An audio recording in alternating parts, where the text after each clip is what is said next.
Isang magandang araw po sa inyong lahat, mga minamahal kong mga kapatid sa Panginoon. Ito po ang inyong lingkod, si Pastor Ruel Camia po mula po dito sa Winnipeg, Manitoba, Canada, para po sa ating pag-aaral ng Salita ng Diyos ngayong umaga. Welcome po sa Tinig ng Pag-asa. Sa araw pong ito, araw ng Thursday, ang ating pong pag-aaral ay continuation ng ating series on the attributes of God. Ang ating pong topic ngayon ay God is sovereign, or the sovereignty of God. So kung kayo po ay laging sumusubaybay sa Tinig ng Pag-asa, alam na po ninyo na mahigit isang linggo na po tayong tumatalakay sa attributes ng Diyos. So bilang introduction at pagbabalik-aral saglit sa atin pong pag-aaral sa series na ito, atin pong nakita na there are two types of attributes we talk about when it comes to God. Ano po ba yon? Una, yung tinatawag na the communicable attributes, at ang ikalawa ay yung incommunicable attributes. Again, ano po ba yung dalawang yan? Yung communicable attributes ng Diyos ay yung mga attributes that we can also have as people at some extent. Madalas kong ipaliwanag, may mga katangian, karakteristik ang Diyos na pwedeng gayahin ng tao o ibigay ng Diyos sa tao. Katulad ng pag-ibig, ng kahabagan, ng compassion o ng mercy. So those are characteristics of God. Yung pong justice, ang tao po may sense of justice din naman, but in only at some extent. Hindi natin kayang tumbasan ng Diyos. Tandaan po natin yon. Ang Diyos ay mananatiling Diyos. May mga katangian siya na ibinigay sa atin, for we are created also in His image. Taglay natin yung ilan sa mga katangian ng Diyos. Subalit, tandaan po natin, may mga katangian na tanging Diyos lang ang pwedeng magtaglay. Ito po yung incommunicable attributes. Characteristic that cannot be shared with the scriptures. At ito po itinalakay na natin. Marami na po tayong araw na tumatalakay dito. Ang ilan sa mga example ng mga incommunicable attributes na yan, gaya ng ating pag-aaral, ay ang God's omniscience, God's omnipresence, God's omnipotence, God's immutability, God's transcendence, at sa araw na ito, the sovereignty of God. Tapos bukas tapusin natin yung self-existence ng Diyos. So ayan po yung mga topic na natin, and if you are interested on those attributes na natalakay na, pwede nyo po itong balik-balikan. Puntahan nyo po yung YouTube channel ko, yung Facebook account ko. Kaso pag sa Facebook ko po, alam nyo naman, personal Facebook account ko to, nagpo-post ako ng kahit anong pangyayari sa buhay namin. Kaya matatabunan po yung Tinig ng Pag-asa. Kaya ang pinakamaganda para mapanood nyo ng buo, punta kayo sa YouTube channel ng Tinig ng Pag-asa. Pwede naman po kayong hindi mag-subscribe doon, pero para po ma-notify kayo na araw-araw lahat ng ipinopost ng inyong lingkod, kahit tulog na po kayo, kung kayo taga Pilipinas, kinabukasan, mano-notify kayo ng YouTube. Mag-subscribe po kayo, Tinig ng Pag-asa YouTube account ng inyong lingkod. At i-click nyo yung notification bell doon. Huwag nyo pong akalain na ito po ay ginagawa ko para sa pagkita, dahil hindi naman po monetize yung Tinig ng Pag-asa YouTube channel. So again, welcome mga kapatid, at ang ating pag-aaralan ay the sovereignty of God. Ang unang tanong, what does sovereignty mean? What comes to mind when you consider God's sovereignty? Ano ba ang pumapasok sa isipan natin kapag ang usapan ay ang sovereignty ng Diyos? So tingnan po muna natin, silipin natin sa dictionary. Sabi nga, if you look at the dictionary, you will find the definition of sovereignty to be something along the lines of supreme power or authority. Supreme power or authority. That is the dictionary meaning of the word sovereignty.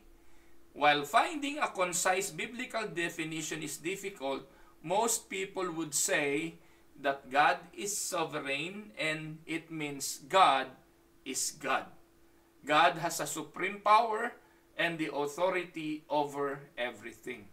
But it is easier said than done.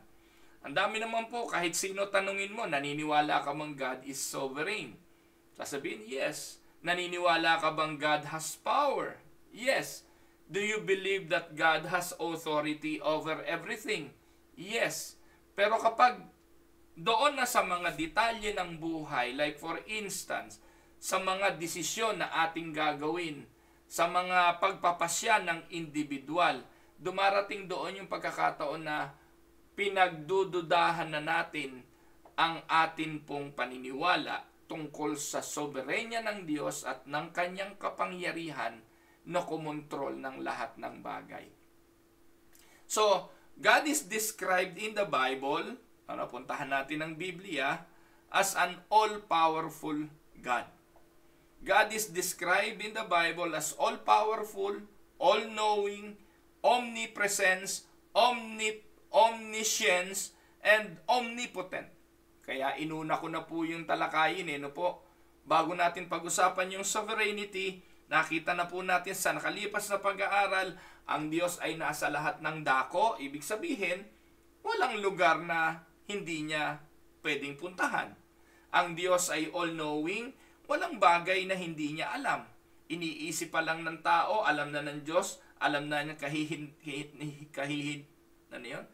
kahihinatnan.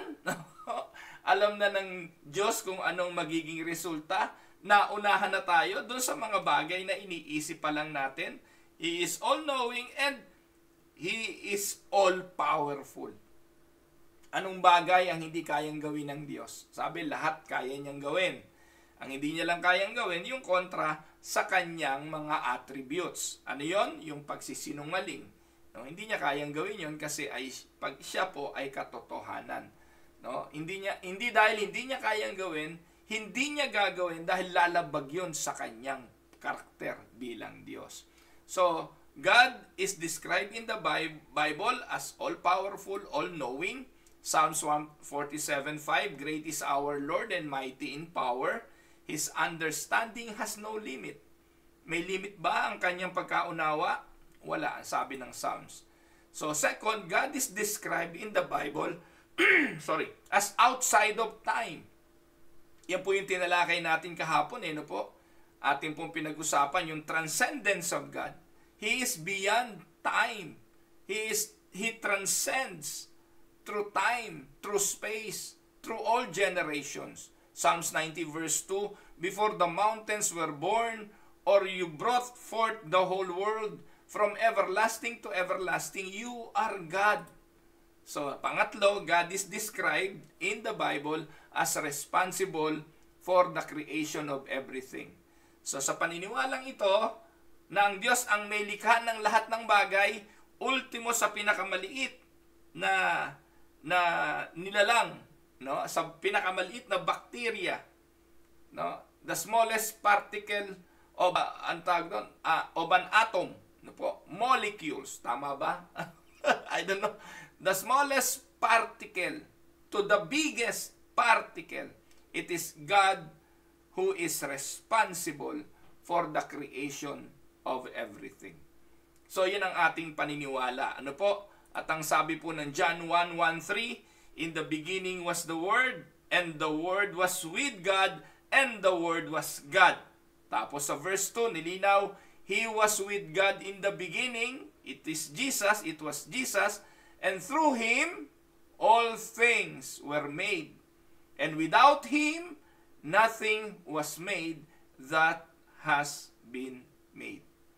So, ewan ko po kung pinaniniwalaan nyo yan o hindi, pero yan po ang sinasabi ng Scripture. Walang nilikha kung hindi dahil sa Kanya, at kung wala siya, walang nilikha. Amen? So, yan po yung ating paniniwala, at yan ang sinasabi ng banal na kasulatan. So, these divine traits set the boundary for God's sovereign control in the universe, which is to say, that nothing in the universe occurs without God's permission. Pastor, pati ba tong mga karanasan ko ngayon? Pati ba tong kalagayan ko ngayon? Pati ba tong mga suliranin ko ngayon?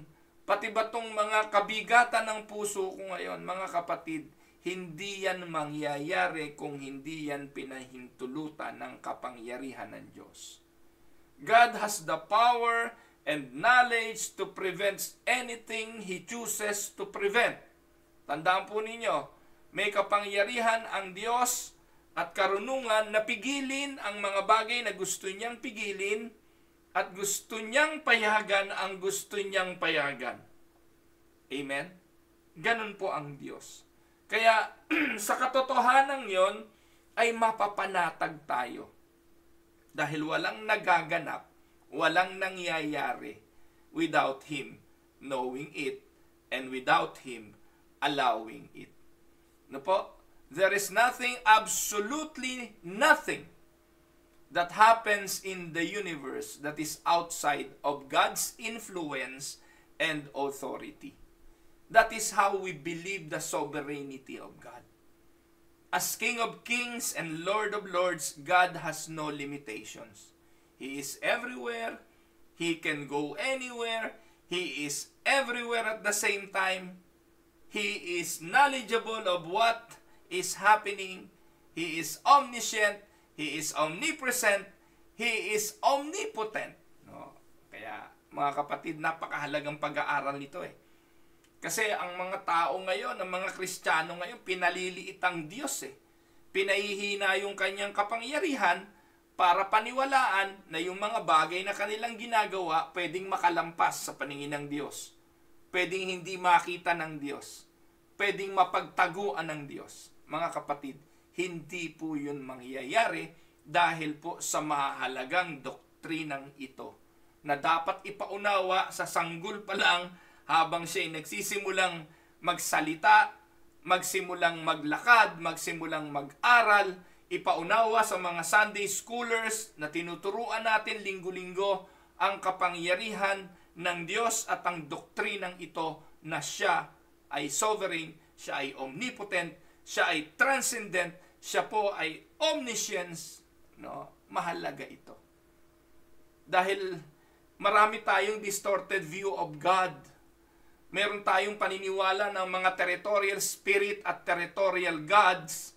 Sa Pilipinas, may Diyos ng may mga Diyos ng iba't ibang lugar, no po?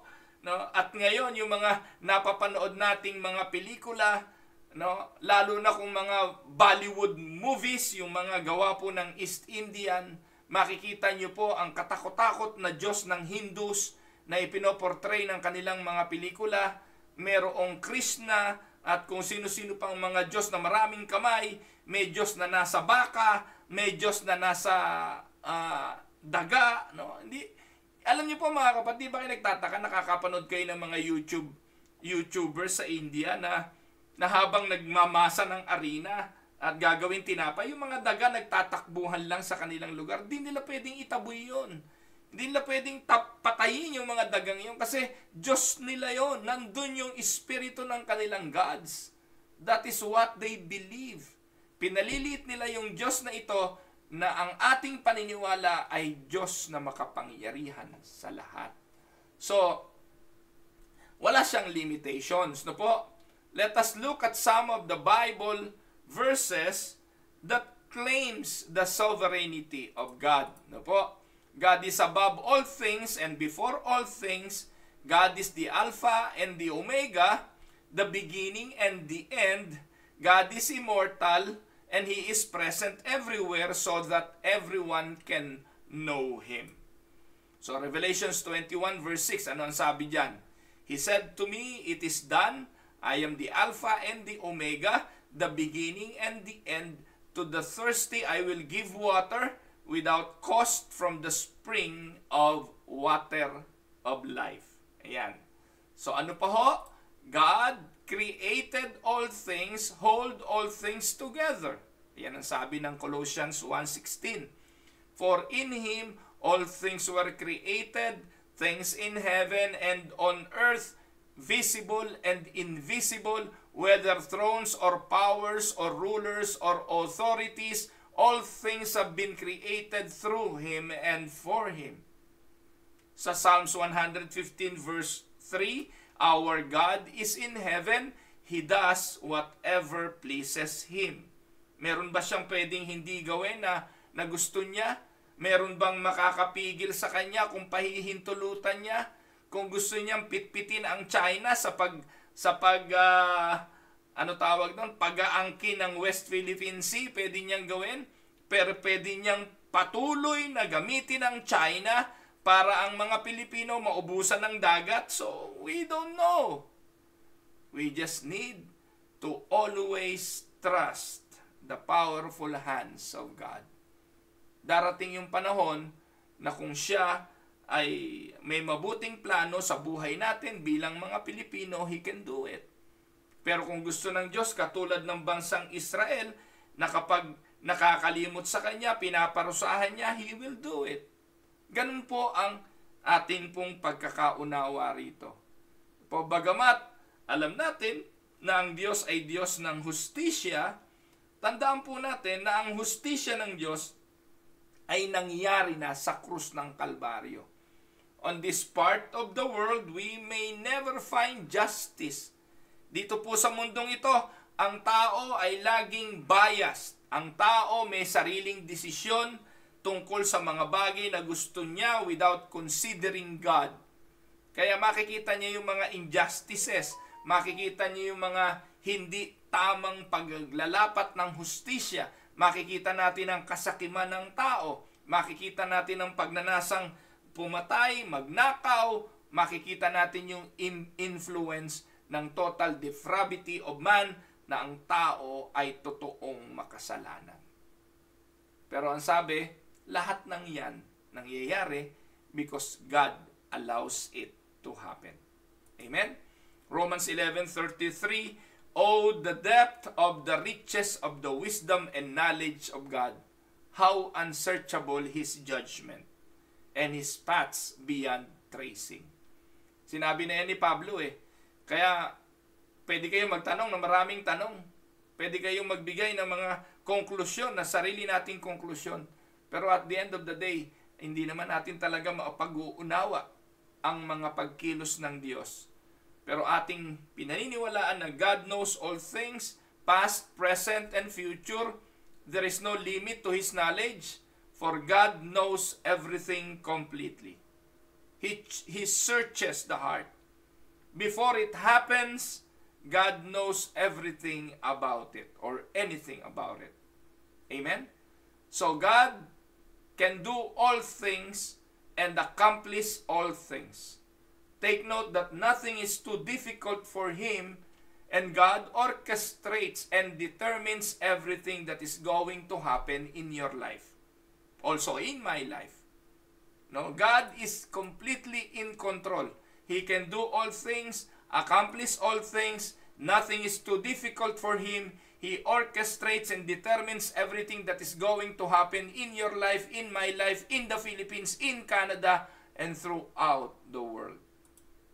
Whatever He wants to do in the universe, He does. For nothing is impossible with Him. No? Kaya, natutunan ko na po ang parating umasa, magtiwala, no? Ilagay ang aking mga pagpapasya sa kalooban ng Panginoon dahil po sa pangunawa sa mga bagay na ito. And this is the reason why I want you to meditate upon these teachings. This is a very important teachings. Dapat po ito ang taglay ng mga panimulang mananampalataya para po tayo makapamuhay ng naaayon sa Diyos at may pagkatakot sa Kanyang mga salita. Sapagkat wala naman talagang nalilingid sa Kanya. Jeremiah 32 verse 17, "Ah, sovereign Lord, you have made the heavens and the earth by your great power and outstretched arm. Nothing is too hard for you." Amen? And God is in control of all things. He rules all things.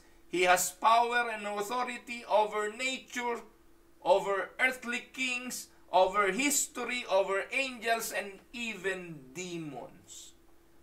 Alam niyo po ba na even Satan himself has to ask God's permission before he can act? Amen? Totoo yun. Alam niyo po ba yung kasaysayan ni Job?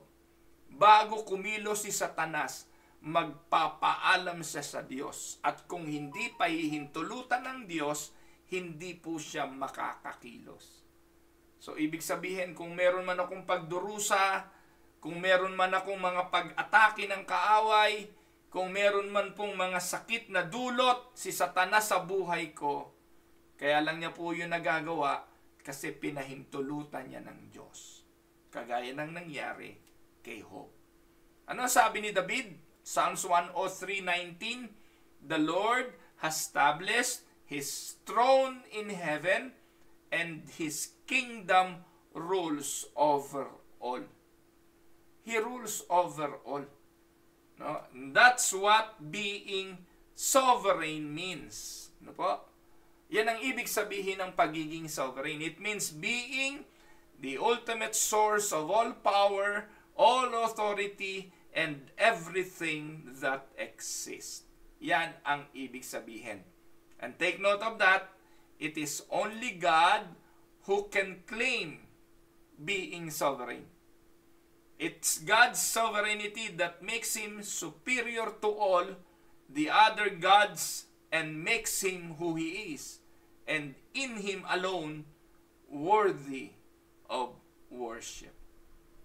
Kaya, sinong sasambahin mo pang ibang Diyos? Ganito ang kumpiyansa ni Elijah nang nakipagbakas siya sa mga propeta ni Baal. Dahil alam ni Elijah na si Baal ay hindi naman makapangyarihang Diyos. Na itong si Baal ay isang Diyos na natutulog at isang Diyos na walang silbi kumpara sa Diyos na kanyang pinaglilingkuran. Amen? His God, Elijah's God, is a sovereign God. Moses' God is a sovereign God. The prophets of the old, the God that they served is our sovereign God. Amen? Ngayon, tingnan natin ang sovereignty na ito na ipinakita sa buhay ng ating Panginoong Hesukristo. Sabi nga po, the limitless of God's power and knowledge can feel intimidating. Para po itong nakatayo ka sa harapan ng malawak na karagatan sa panahon ng isang malakas na bagyo. Na napaka-overwhelming na anytime ay pwede kang kainin at lamunin ng alon at ng malakas na bagyong ito. But when we really understand God's sovereignty, we find that His mighty power was at work through His Son, through our Lord Jesus Christ, na ang pangunahing mission is to reconcile us back to the Father. And with God's sovereign power, Jesus dwelt on earth, ipinanganak ng isang birhen, no? Nagdamdam ng hirap sa kahatulan ni Poncio Pilato, namatay at inilibing sa ikatlong araw na buhay sa mga patay, umakyat sa langit at umupo sa kanan ng Diyos Ama na makapangyarihan sa lahat at paparito upang humukom sa mga buhay at sa mga patay. So, ngayon, tingnan natin yung sovereignty ng Diyos na ito sa ating Panginoon. Ano po ang sabi ng Isaiah 61 verse 1? The Spirit of the Sovereign Lord is on me, because the Lord has anointed me to proclaim good news to the poor. He has sent me to bind up the brokenhearted, to proclaim freedom for the captives, and release from darkness for the prisoners. And this was in reference to Christ. Ephesians 1:4-6, for He chose us in Him before the creation of the world to be holy and blameless in His sight.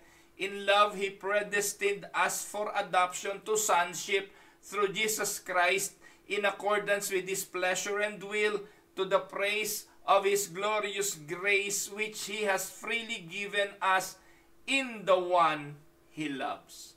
And Isaiah 25:8 and 9, He will swallow up death forever. The sovereign Lord will wipe away the tears from all faces. He will remove His people's disgrace from all the earth. the Lord has spoken, in that day, they will say, surely this is our God. We trusted in Him and He saved us. This is the Lord. We trusted in Him. Let us rejoice and be glad in His salvation.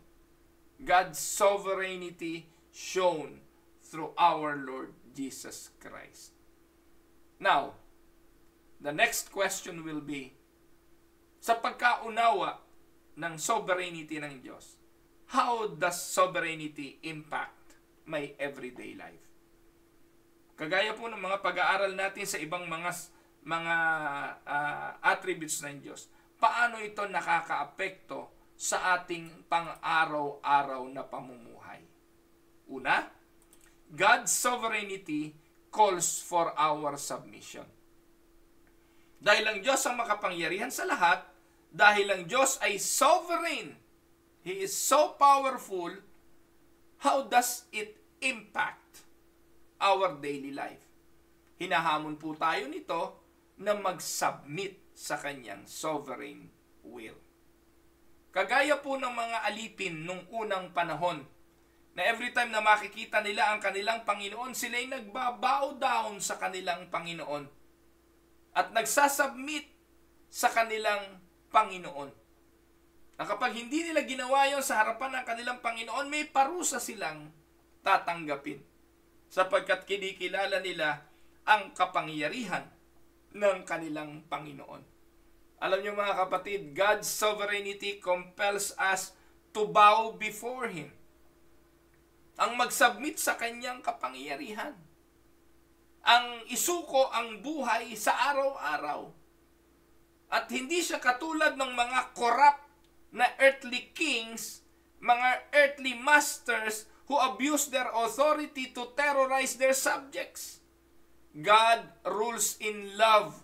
God is love. He loves you and He wants the best for you. Kaya we need to submit to His authority. Maging payapa tayo. Kaya ang Panginoong Hesukristo, laging sinasabi, huwag kayong matakot, huwag kayong mag-alala. No? Sa Matthew chapter 6, laging binabanggit doon, mas mahalaga pa ba ang maya kaysa sa inyo? Si Haring Solomon nga sa kanyang splendor, hindi man lang nakapagbihis ng kasing ganda ng mga lily in the valley na nandyan ngayong araw at mamayang hapon tuyo na. Pero tandaan po ninyo, higit kayong mahalaga sa ating Diyos. So, napakaganda ng Romans 8:28. Ang pangako nito all things God works for the good of those who love Him, who have been called according to His purpose. And that's an amazing promise, not only because it demonstrates that an all-powerful God cares. He cares about you and me. But because it cannot be fulfilled unless one who gives it is an all-knowing, all-wise, all-powerful, and all-loving God. Amen? So yung pangako ng God works all things ay isang testimonya ng soberenya ng Diyos. He promised that in all things, God works together for good. That is God's testimony of His sovereignty. Pangalawa, God's sovereignty provides us with comfort. Ito po yung maganda nun kasi lahat naman tayo sa mundong ito may pinagdadaanan. Lahat po tayo sa mundong ito may mga iba't ibang karanasan na wala tayong kontrol. May iba't iba tayong mga pangyayaring dinadanas na kung tayo lang ang masusunod, gusto natin very smooth. Pero hindi nga ganun ang buhay. Minsan talagang may mga pangyayari sa buhay nating nagaganap na we considered rough moment, tough moment of lives, na tanging Diyos lang ang nakakaunawa bakit nangyayari. Pero dahil sa paniniwala na meron tayong sovereign Lord, dapat magkaroon tayo ng sense of comfort. But God makes that promise that He provides, that all things work together for good And those promises are thousands in the scriptures. They testified to its truth because God has proven His ability to back up those promises. He backed it up from time and time again. And such promises ay matatagpuan sa Jeremiah 32:17. Binasa na natin to kanina. Sovereign Lord, you have made the heavens and the earth by great power and outstretched arm. Nothing is too hard for you. Psalms 12, or rather 121 verse 2, my help comes from the Lord and the maker of heaven and earth. Matthew 19:26, and looking up at them, Jesus said to them, with man this is impossible, but with God all things are possible. So yung pong Matthew 19:26, that is in reference sa salvation, sa kaligtasan. Para sa tao, imposible ang tao'y maligtas ng kanyang sarili, pero sa Diyos, walang imposible.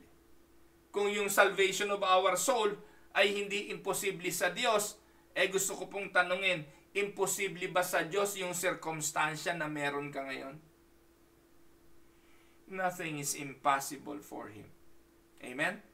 Now, puntahan natin ang isa pa. Sabi po, God's sovereignty inspires us to worship Him.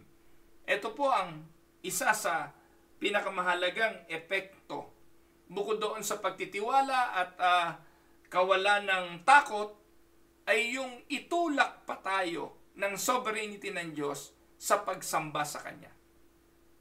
Because God is completely good and completely sovereign, God deserves complete worship.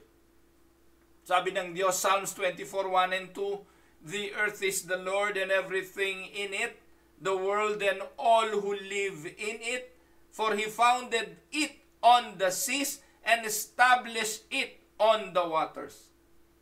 Mga kapatid, lahat ng bagay sa mundo ay sa Diyos eh. Kahapon po ako'y nagalak, meron po akong pamangkin sa pinsan na nakabili po ng sasakyan. Hindi po bago. Ano po? Hindi po bago. Alam niyo po dito sa Canada, it is, kumbaga, tradition, especially sa aming church, ewan ko po sa ibang simbahan, na kapag may mga bago, ang ginagawa po ng mga kapatiran, itinatalaga ito. No? Hindi po kami nagbe-bless ng car, ng house, hindi po kami nagbe-bless ng mga properties. Kasi po blessing na nga yun redundant naman yun. Sasabihin, Pastor, pa-bless nga ng kotse ko. Blessing na nga yun. Ano pang blessing idadagdag ko dyan? Ano po? Pero meron po kaming ginagawa. Ang tawag po namin doon ay dedication. Ano po? Gumagawa po kami ng dedication of the car, dedication of the house, dedication of our businesses. So, yun po yung ginagawa namin. Hindi po kami nagde-dedicate ng sanggol. Wala pong ganon. Wala pong dedication ng sanggol. Yung po mga dinededicate sa Bible na sanggol, hindi na binabawi yun. Ibinibigay na po yun sa templo. Yun po yun. At yung mga idinededicate na sanggol sa Bible, mga lalaki lang. Yung mga babae, hindi. Kami po yung nagbabautismo ng sanggol. No po? Kasi yun ang biblical. But anyway, may mga teaching po ako doon sa ibang pagkakataon. Gusto nyong puntahan yung mga infant baptism or paido baptism. Nandun po yun sa YouTube channel. Pero, kaya ko po lang naikwento ito. Natuwa ako doon sa pamangking kong ito. Kasi, tumawag yung tatay sa akin at ang sabi, Pastor, yung anak ko ang sabi, Daddy, pwede bang pumunta tayo kay Bishop at ide-dedicate ko tong kotse ko? Sabi raw ng tatay, hindi naman bago yan sabi niya, anyway, this is my first car and I would like to dedicate my first car to the Lord. So, tuwan-tuwa po ako. Kaya kahapon po, mga kapatid, ay nandun lang kami sa kalsada. Ganoon naman po, dadali nila rito yung sasakyan, ipapanalangin namin. Pero ipinauunawa ko po. At isa sa talata na ipinaunawa ko po doon sa bata, ang sabi ko sa kanya sa Psalms 24:1 and 2, the earth is the Lord and everything in it, the world and all who live in it. For He founded it on the seas and established it on the waters. Lahat galing sa Diyos. At dapat ganun tayo namumuhay. At itutulak tayo nito saan? Hindi lang sa pasasalamat, kundi maging sa pagsamba. Kasi nga ang lahat ng bagay ay sa Diyos. Kaya lalo na kung ikay ginawang magandang steward ng Diyos, ginawa kang katiwala. At pag mabuti kang katiwala, pagkakatiwalaan ka pa ng iba at maraming mga bagay. Amen? Dahil itinutulak ka, dinadala ka ng mga pagpapalang ito sa pagsamba sa Diyos. Amen? At ito po ang nangyari kay Job. Hindi po ba kaya punong-puno ng blessing si Job eh? Marami siyang anak. Noong araw, ang pagkakaroon ng maraming anak, blessings. Marami siyang mga alipin. Marami siyang mga alagang hayop. Mayaman si Job. Kasi mabuting katiwala si Job. Kaya siya inakusahan ni Satanas eh. Ano sabi ni Satanas sa Diyos? Kaya lang naman yan, kaya lang naman yan naglilingkod sa'yo. Kaya lang yan sumasamba sa'yo. Kasi pinagpapala mo eh. Pero mga kapatid, walang nakakakilala kay Job kundi ang Diyos. Kung totoo man yung akusasyon ni Satanas para sa ibang tao, kay Job hindi siya ganun. Totoo naman yung iba. Kaya lang naman naglilingkod kasi pinagpapala. Kaya lang naman sumasamba sa Diyos kasi may blessings. Pero si Job hindi ganun. Kaya ano sabi ng Diyos? Sige, papayagan naman kita eh. This is how sovereign God is. He knows the result of whatever Satan will do. Kaya si Satanas hindi siya sovereign. Si Satanas hindi siya all-knowing. Hindi siya omniscient, hindi siya omnipotent. Bakit? Si Satanas nagpapabalik-balik. Kung nasa langit siya, wala siya sa lupa. Kung nasa lupa siya, wala siya sa langit. Hindi siya anywhere and everywhere. Yun po ang sabi ng Bible sa aklat ni Job. Pero ang Diyos, He is everywhere. He is present anywhere. And He is omniscient. He knows everything. Kaya nung sinabi na po ni Job na, ni Satanas sa Diyos na, subukan mong bawiin. No? Hindi naman niya sinabing, sige, payagan mo akong alisin yun. Hindi. Sa Diyos niya pinapatanggal.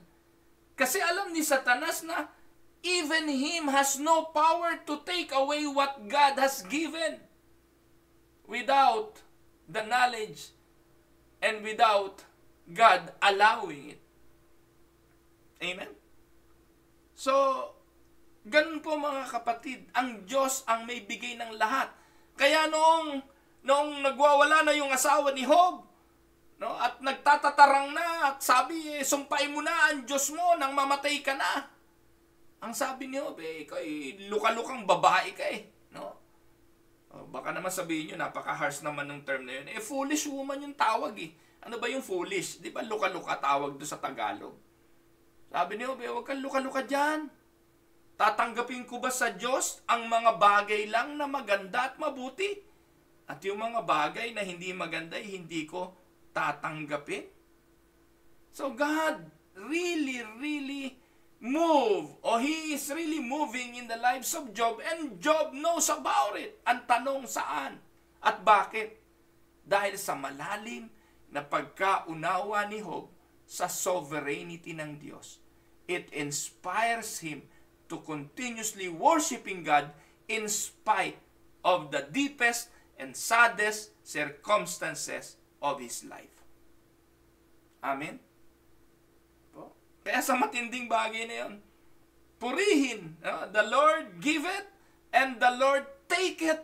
Purihin ang pangalan ng Panginoon. Iyon ang sabi ni Job. Ang Diyos ang nagbibigay, Diyos ang bumabawi, purihin ang pangalan ng Panginoon. Kaya mga kapatid, ako'y natatawa na lang minsan doon sa mga pastor na walang ginawa kundi magdeklara, mag-claim, mag-decree, na para bang nandun sa kanilang kamay yung kapangyarihan para utusan ng Diyos na gawin yung bagay na gusto nila. Saan kayo nakakuha ng ganyang kalaking kahambugan at kayabangan sa buhay?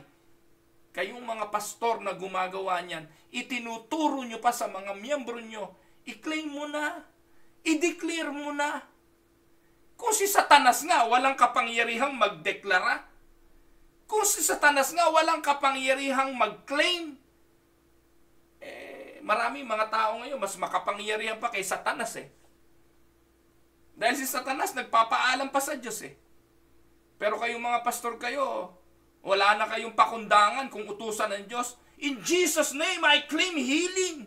Saan mo nakuha yung kayabangang yun? In Jesus' name, puro in Jesus' name kayo. You are using the name of God for your own benefit, para sa inyong pride at sa inyong kayabangan. Dapat yung sovereignty ng Diyos dalahin tayo sa kapakumbabaan, dalahin tayo sa pagsamba at pagpapasakop. Yun na yung binanggit ko kanina. The sovereignty of God provides us and calls us for our submission to Him. Amen? Psalms 18:16-17, anong sabi? He reached down from on high and He took hold of me. He drew me out of deep waters. He rescued me from my powerful enemy, from my foes who were too strong for me. Sino gumagawa niya? Diyos po. Wala po tayong kapangyarihan. Kaya kung sa salvation, mga kapatid, it is monergistic, the sole work of God. Nothing on our part. Salvation is all grace plus nothing. If we add anything to our salvation, that is not salvation at all. You are just being deceived. So maging sa ating pamumuhay, dapat dalahin tayo sa pagsamba. Dahil Diyos lang naman ang siyang nagpahintulot na magtaglay pa tayo ng buhay na ito ngayon.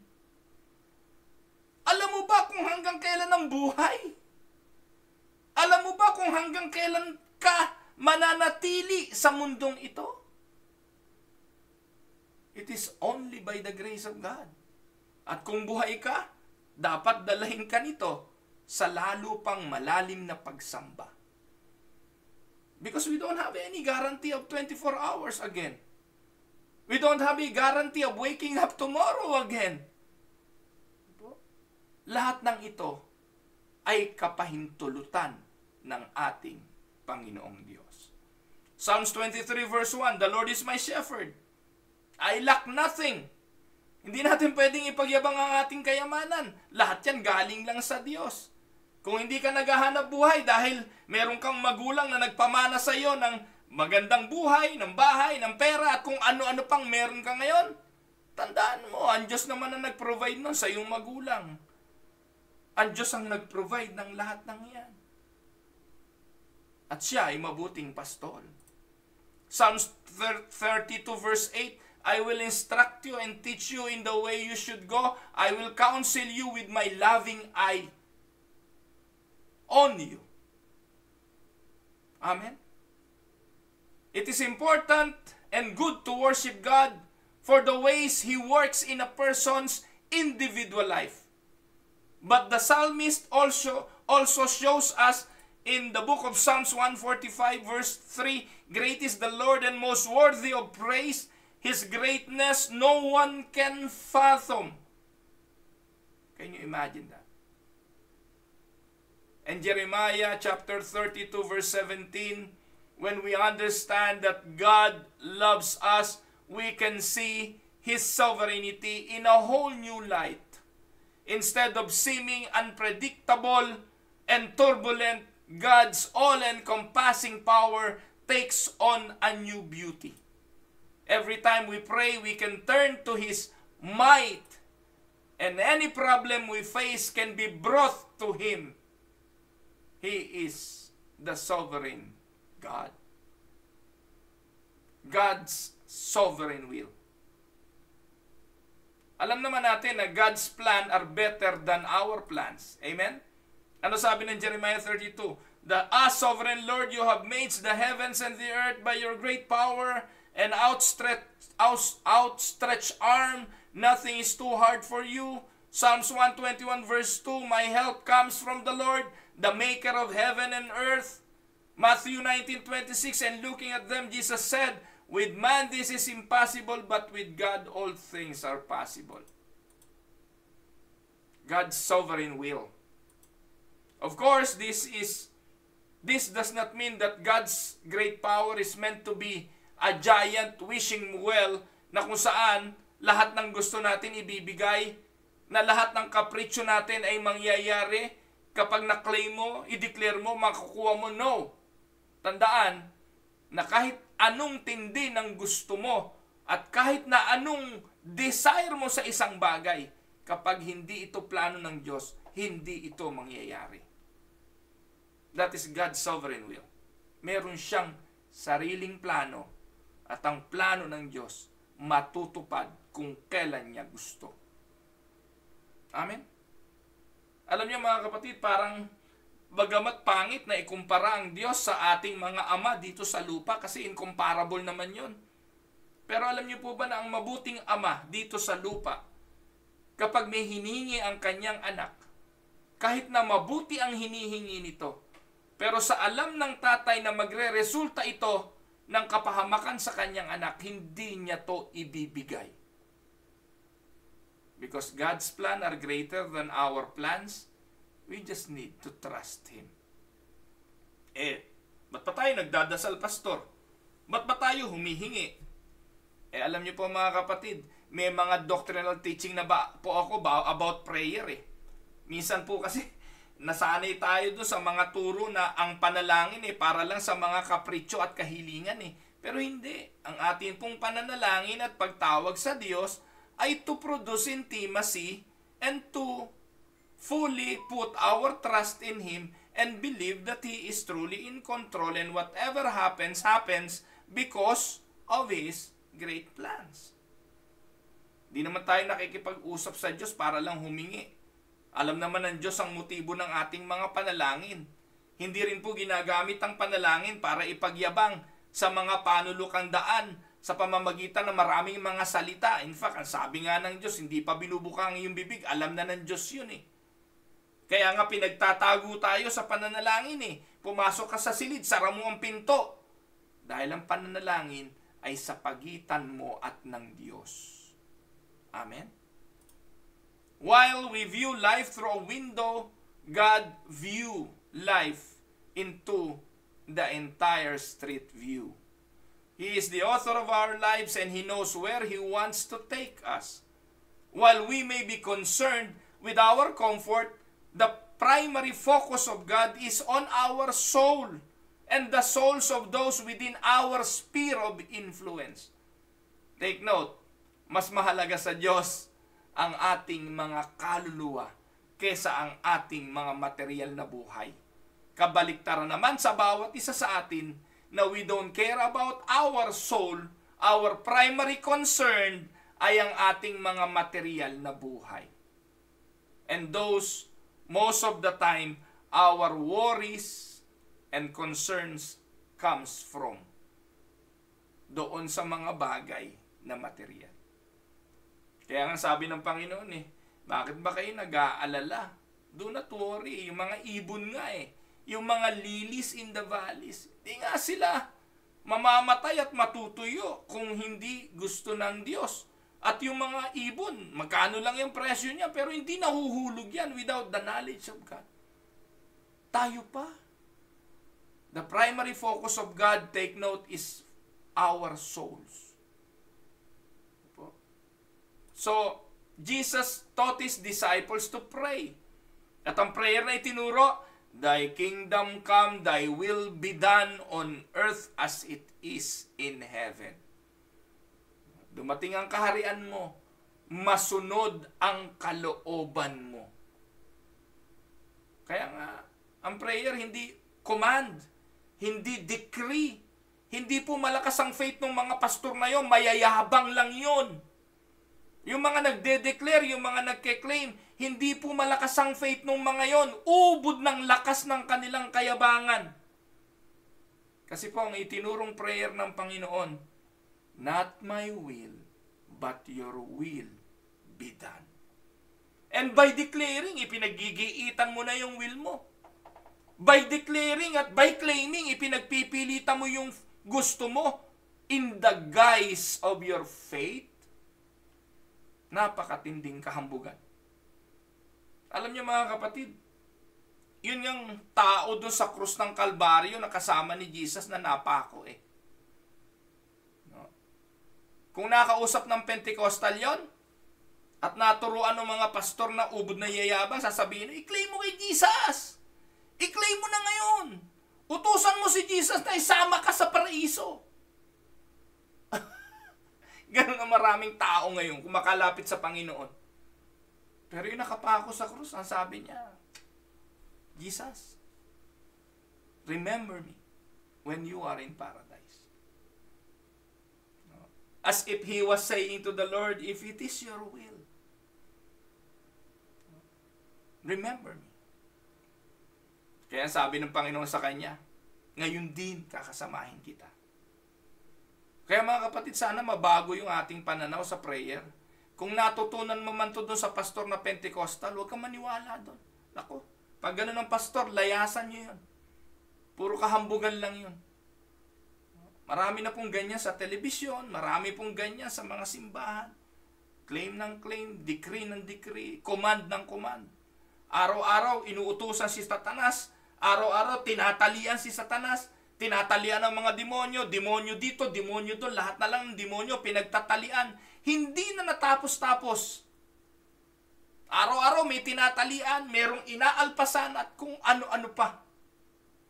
Naku mga kapatid, hindi ka lalago sa ganyang klase ng mga pastor at ng ganyang klase ng mga simbahan. Dapat mong paniwalaan na yung mga demonyong yan, walang magagawa yan kung hindi yan papayagan ng Diyos. Ibig sabihin, yung mga demonyong yan, mga nakatali na yan. Saan? Sa kapangyarihan ng Diyos. Amen? At kung may demonyo man, sa buhay mo ngayon, na inaatake ka, may reason yan. At ang reason behind that is the sovereign will of God and His purpose to be fulfilled in your life. Amen? Ano po? When we focus on the sovereignty of God's will, we can trust that ultimately His will is for us to be with Him for eternity. Ano sabi ng Proverbs 19:21? Many are the plans in the person's heart, but it is the Lord's purpose that prevails. Sige, bahala ka kung anong gusto mong gawin. Diskarte pa. Claim pa. Declare pa. Magsasawa ka kahihiyaw. Magsasawa ka kalalakas ng boses mo. Pero nangyayari ang lahat ng bagay ayon sa plano ng Diyos. Walang pagalingan ng formula sa dalangin, mga kapatid. Ang tanging formula sa panalangin ay ang paghanap ng kalooban ng Diyos. Amen? Acts 5:39, but if it is from God, you will not be able to stop these men. You will only find yourselves fighting against God. Pag ito'y tao ng Diyos, gawain ng Diyos, kalooban ng Diyos, walang pwedeng makapigil. James 4:14-15, why you do not even know what will happen tomorrow? What is your life? You are a mist that appears for a little while and then vanishes. Instead, you ought to say, this is the things that you need to say. Lord, if it is your will. Lord, if it is your will, we will do this. Lord, if it is your will, I will plan this.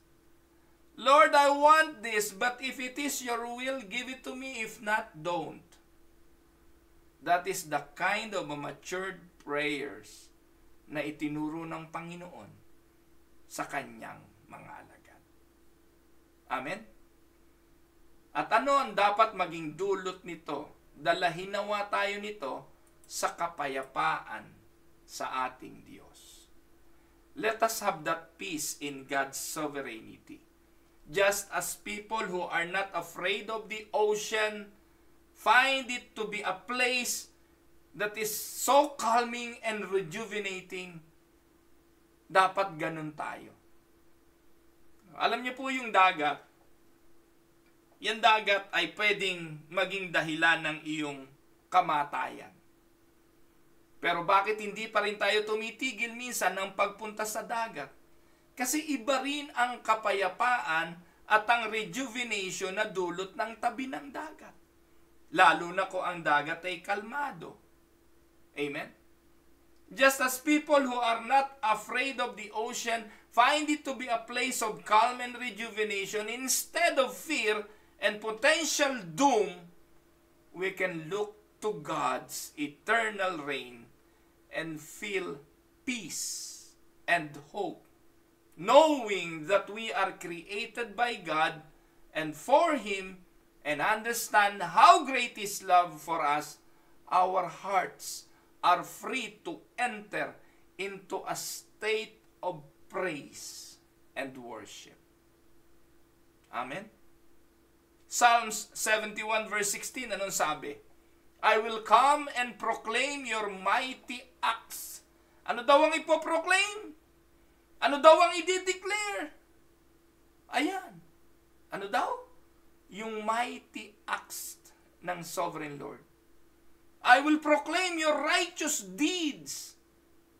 Yours alone. Yan ang ipinadedeclare ng Diyos. Yan ang ipinapaproclaim ng Diyos. Hindi yung mga kayabangan ng mga bagay na gusto mo mangyari sa buhay mo. Unang Kronika 16:31, let the heavens rejoice, let the earth be glad, let them say among the nations, the Lord reigns.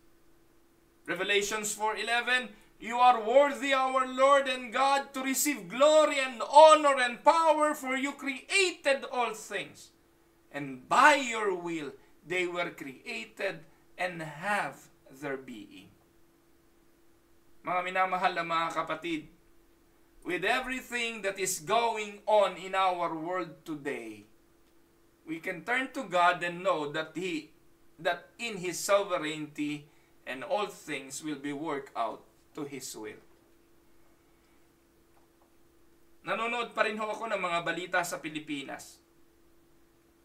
Napanood ko po na sa Pilipinas, may mga Chinese na nag-e-invade ng ating bansa.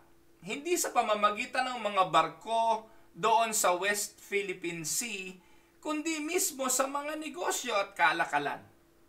Hindi po ba, panahon pa naman natin nung araw, matanda ng panahon, mga Chinese na po ang nasa kalakalan. Yun ang ating ang Senado, ano apelyido ng mga nandun? Go! Yung bang Go ay apelyidong Pilipino.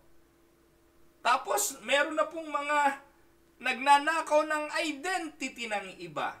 Kahapon, napanood ko sa Senate hearing sa Pilipinas, can you imagine?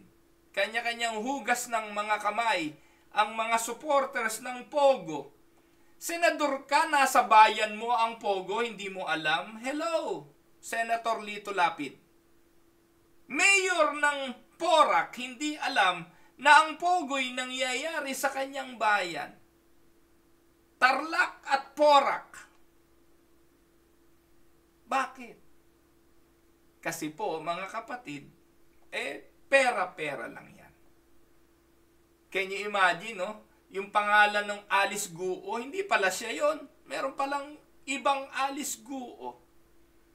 Nagtayo ng kumpanya itong mga Alice Guong ito na ang ginamit ng mga incorporators, nag-iihaw ng isaw at mga tindera sa palengke. Can you imagine itong mga kawalang hiyaang ito?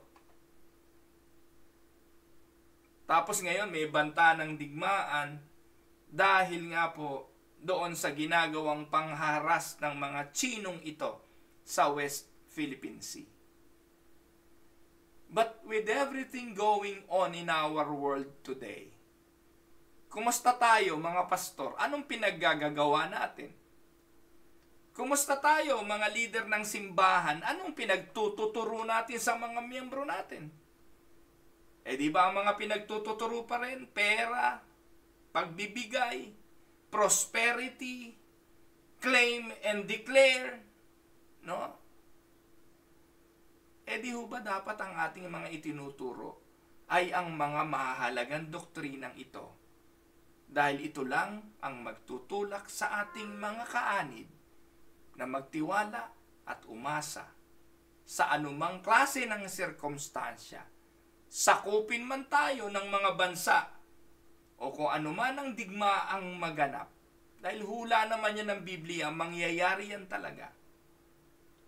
Ay ang ating ilagak pa rin ang ating pagtitiwala sa Diyos na makapangyarihan sa lahat, na may kontrol ng lahat, kumikilos sa lahat, at nasa lahat. Amen? We may not understand why certain things happen, and we might feel helpless in our circumstances. But we can turn to the one who holds the world. He created in His hands and work all things to good for those who are called according to His purpose. Putting our faith in a sovereign Lord help us to weather any storm and see the beauty on the horizon. Amen?